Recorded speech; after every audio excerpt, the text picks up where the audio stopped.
Rasulullah sallallahu alaihi wasallam, istanzilur rizqa bis shadaqah. Istanzilu jaluk temurun sira kabeh arizqa ing rezeki bis shadaqati kalawan sedekah.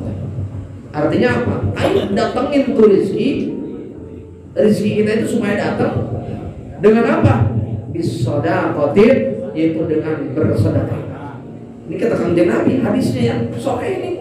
Tuh hadis langsung dari Kanjeng Nabi, istanzilu rizqa bis shadaqah, datangin tuh rezeki dengan cara atau turunin tuh rezeki dengan cara bersedekah. Kapan sedekah yang paling bagus? Wal bukur mubarakun, pagi-pagi itu adalah waktu yang paling berkah. Yazidu bi jami'in ni'am. Nah ini bisa ya menambahkan tuh ini dari semua kenikmatan, khususnya dalam urusan rezeki kita. Wa husnul khot. Yang kedua, ini sesuatu perkara yang bisa nurunin rezeki atau mendatangkan rezeki. Kan tadi penghalangnya udah gak ada ya, sebab kita ngerasa pantangannya. Tuh. Nah ini yang berikutnya yaitu ngebagusin tulisan. Wa husnul khot min mafatihil rizki. Ngebagusin tulisan itu sebagian daripada kuncinya rizki. Tulisan ini maksudnya apa? Ngebagusin tulisan ini salah satu kuncinya rizki. Gampang rezekinya kalau orang tulisannya bagus. Yang ketiga, ada dua kan tuh ya. Tuh ini yang buat nariknya nih, kan pantangannya mudah ya. Tuh insya Allah ntar tulis, tenang aja. Yang ketiga, wabastul wajhi, ejer larahine. Maksudnya apa? Gereje, nggak acem gitu ya. Kadang-kadang kan ada,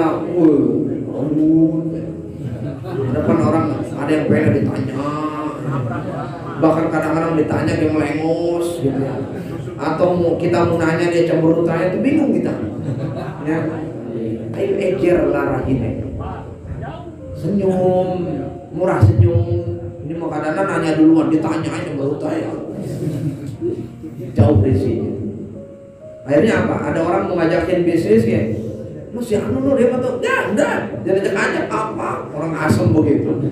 Gak ada kayak begitu. Jadi benar orang yang ya yang kayak begitu tuh, ini rezekinya benar ada ini. Nah ini yang berikutnya.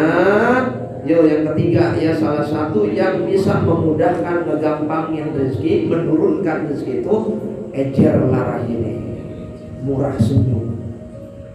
Terus watibil kalam, bagus omongannya, bahasanya bagus. Kadang-kadang ini mau moto bangka kayak lu gua ya. Kan abang ongko kemana lu bang? Ya, pernah abang ongko tapi pakai lu gua. Kemana bang? Gua getar mau ke sono. Ini bahasanya ya, ngebagusin bahasa ini salah satu ya, Allah akan memudahkan pintu rezeki buat kita. Kalau bahasanya bagus, kan kalau bahasanya bagus orang juga demen kan. Kita berarti kan sopan dari bahasanya. Tuh ada apa peluang, diajak aja kita nantinya. Tuh. Coba kalau kita bahasanya jelek, udah ini mah jadi aja, tinggalin apa? Udah dia mah habisin aja. Apa ngomongnya kayak begitu tuh? Ya, watibil kalam, bagus omongan, yazidul rizki, bisa menambah rezeki. Wa anil Hasan bin Ali radhiyallahu taala kanusal panaiun, seperti itu kana sa'il fana wa ghuslil kina.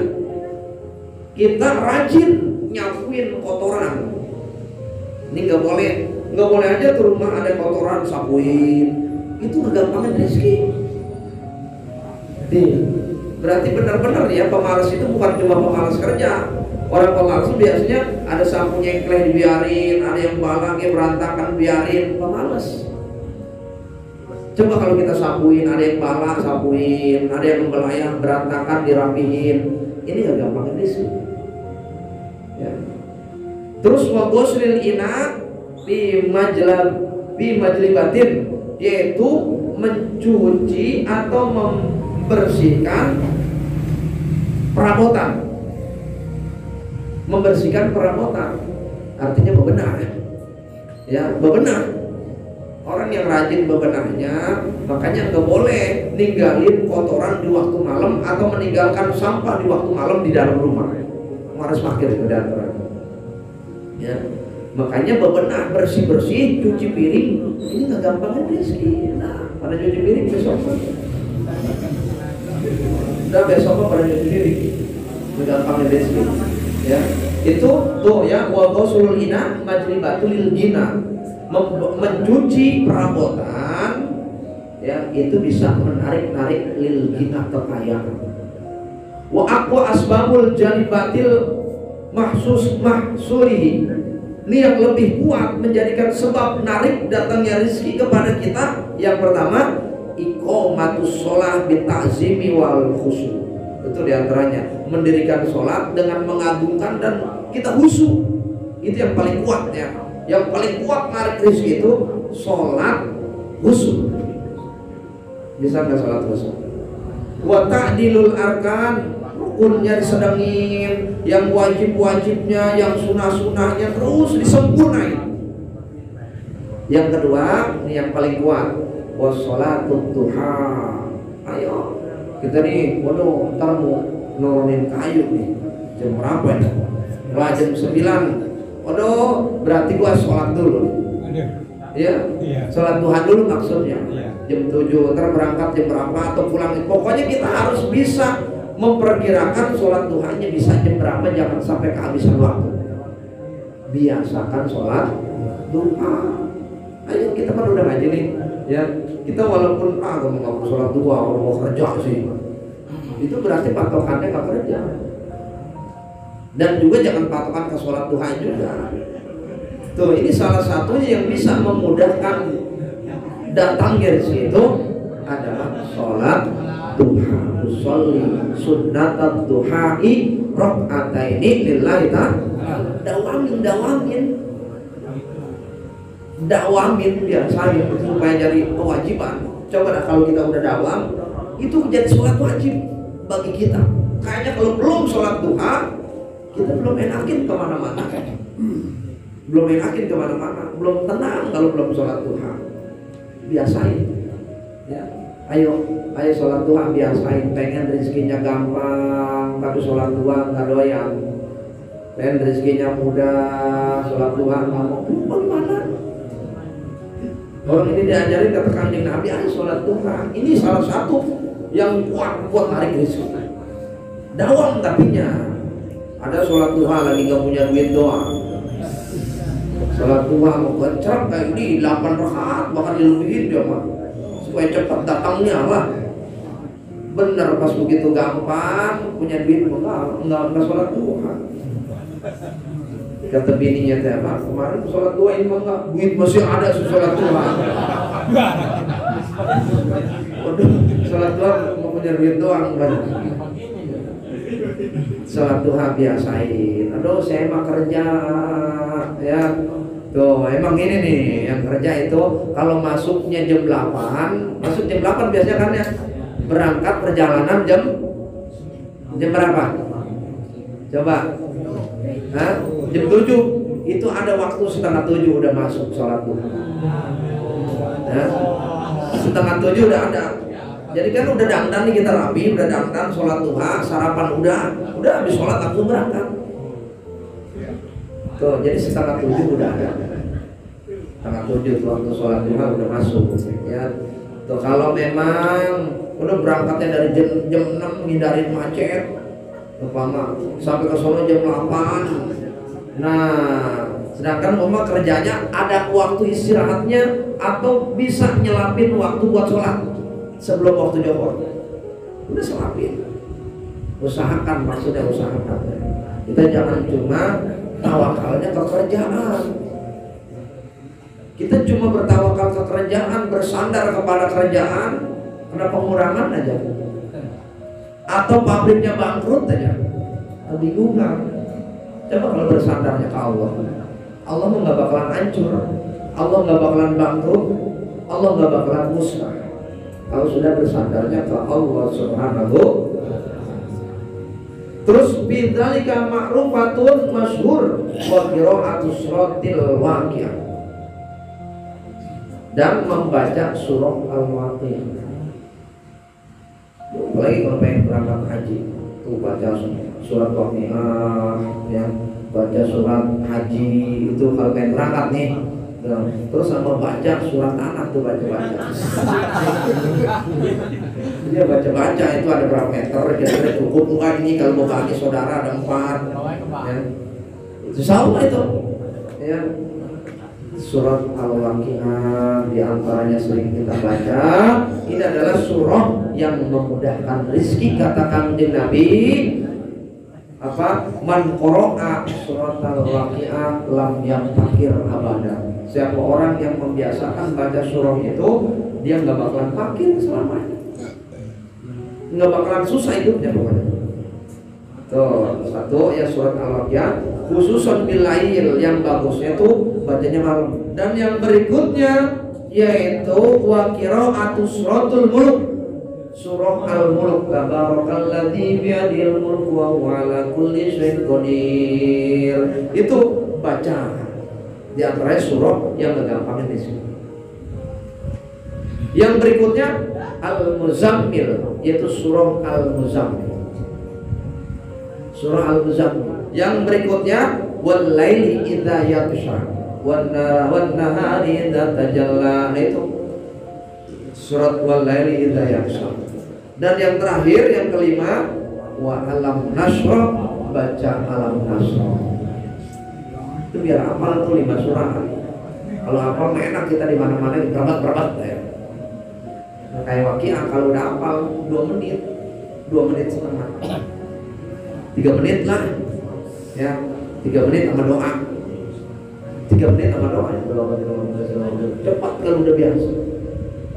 Hafal enakin kita di mana aja udah nggak malas. 3 menit, emang lama 3 menit. Kita jalan dari sini ke mesin 3 menit. Kalau baca Waqiah teh udah habis. Ini dari mesin pulang ke rumah bisa jadi 3 menit, apalagi ngobrol di rumah. Ya. Coba kalau baca teh sebentar ya, 3 menit. Itu baca paling 3 menit kalau udah kencang baca Waqiah. 3 menit lama. Kalau kita udah dawami, insya Allah Allah akan memudahkan pintu-pintu rezeki kita sehingga ibadah kita pun tenang kan ya. Kalau cukup mah ya beras ada, duit buat belanja ada, ya buat ngasih ini ada, buat beli rokok ada, ya buat beli bensin ada. Wih, mantap. Tetap sholatnya Allahu Akbar. Wih, orang kita menjual berasa ada, sholatnya. Ya, coba boro-boro buat belanja beras nggak ada. Lewat, punya beras. Jadi maksudnya kita nih digampangin rezekinya, tujuannya buat supaya ibadah tenang kau. Tetap kita kalau cukup mah. Kalau cukup mah kita ibadahnya tetap Allahu Akbar. Mantap takbir gitu ya. Dan wa khususan bil masjid qoblal adzan. Nih kalau rezekinya pengen gampang, hadir ke masjid qoblal adzan, sebelum adzan. Jam 4 subuh udah pada datang nih, udah ada 2 baris. Jam 4 di masjid udah 2 baris. Mantap deh situ ya. Di mana masjid mana ya? Cariin coba. Coba cariin coba jam 4 di masjid udah ada 2 baris. Ini rada sulit ini, ya. Ya, rada sulit itu nyariin jam sebelum subuh udah pada tampil. Ini ya kalau pengen digampangin rezekinya sebelum azan kita udah tampil di masjid. Wal mudawamatu ala toharoh, yang berikutnya mudawamah atau dawam toharoh. Wudhu nggak batal wudhu lagi, batal wudhu lagi, nggak gampangin rezeki. Banyak amat ini, kita susah aja kesini ya. Gampang padahal nggak susah, benar. Kita ngedawamin wudhu gampang. Sebenarnya kita karena belum terbiasa. Coba dah, Ya, coba biasai daumin wudhu, batal wudhu lagi. Kita kalau dalam keadaan suci, dalam keadaan punya wudhu, kita sholat nggak sanggup. Mau kapan aja ayo, orang gua nggak perlu wudhu lagi tinggal sholat doang. Kita jalan dalam perjalanan, kalau dalam keadaan wudhu punya, gampang kita sholatnya. Ayo langsung sholat. Apalagi posisinya kostumnya udah begini. Tuh, kostumnya udah begini nih. Ya, kostumnya udah pakai sarung, udah pakai koko, udah pakai peci. Ya, tuh kita tinggal Allah doang. Jadi sholat nggak sanggup begitu. Ya, wudhu masih punya, pakaian masih bersih, tinggal sholat doang. Wa adabu sunnatil fajri, dan jangan lupa sholat sunnah fajar. Qobliyah subuh, sholli sunnata qobliyah subuh, atau ya betul atau sholat sunnah fajar gitu, boleh. Ya, sholat qobliyah subuh ini salah satu perkara yang gampangnya rezeki. Bikin lagi nih, nggak habis ya. Wa ada'u wal witru fil bait, sholat witir di rumah. Ini kadang-kadang yang rada berat ini. Karena kalau kita witir di rumah, karena anak keburu batal atau keburu ngobrol, keburu ada perkara yang lain, ntar aja lah malam, akhirnya malam nggak bangun. Akhirnya lolos udah sholat witir. Tuh, itu yang bagusnya. Mas sholat witirnya, sholat sunahnya, ba'diyahnya ba'diyah isya di masjid, ayo pulang sholat witir. Itu yang paling bagus begitu. Kalau kita sholat witirnya di rumah, itu bisa ngegampangin rezeki. Itu udah boleh ulama, nggak tahu itu rahasianya apa itu ya. Sholat witir di rumah. Jadi yang paling bagus sholat witirnya di rumah. Tuh, itu jangan sampai keburu ngomong urusan dunia. Wa ala yatakalama bi kalami dunia ba'dal witri. Jangan ngomong urusan dunia setelahnya sholat witir. Artinya tidur berarti kita. Itu yang bagusnya habis sholat witir langsung tidur. Coba dah, sholat witir langsung tidur, bangun malamnya seger itu. Jadi yang bagusnya begitu, sholat witirnya di rumah, habis sholat witir nggak boleh ngomong wa ala yatakalama bi kalami dunia, nggak boleh ngomongin urusan dunia ba'dal witri setelahnya sholat witir.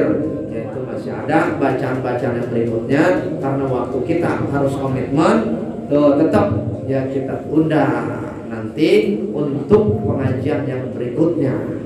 Ya, mudah-mudahan kita dikasih umur panjang, sehat walafiat, sehingga terus kita bisa beraktivitas melaksanakan itu kewajiban kita sebagai muslim diperintahkan untuk thalabul ilmi. Mudah-mudahan kita semua yang hadir di sini dimurahkan rezeki kita oleh Allah Subhanahu wa taala, dan kita mau melaksanakan perkara-perkara yang bisa memudahkan datangnya rezeki, dan mudah-mudahan kita bisa ngejauhin perkara-perkara yang bisa menghijab datangnya rezeki. Mudah-mudahan kita dikasih jembar rezekinya untuk ibadah ke Allah Subhanahu wa taala, sehingga ibadahnya bisa khusyuk dan tenang.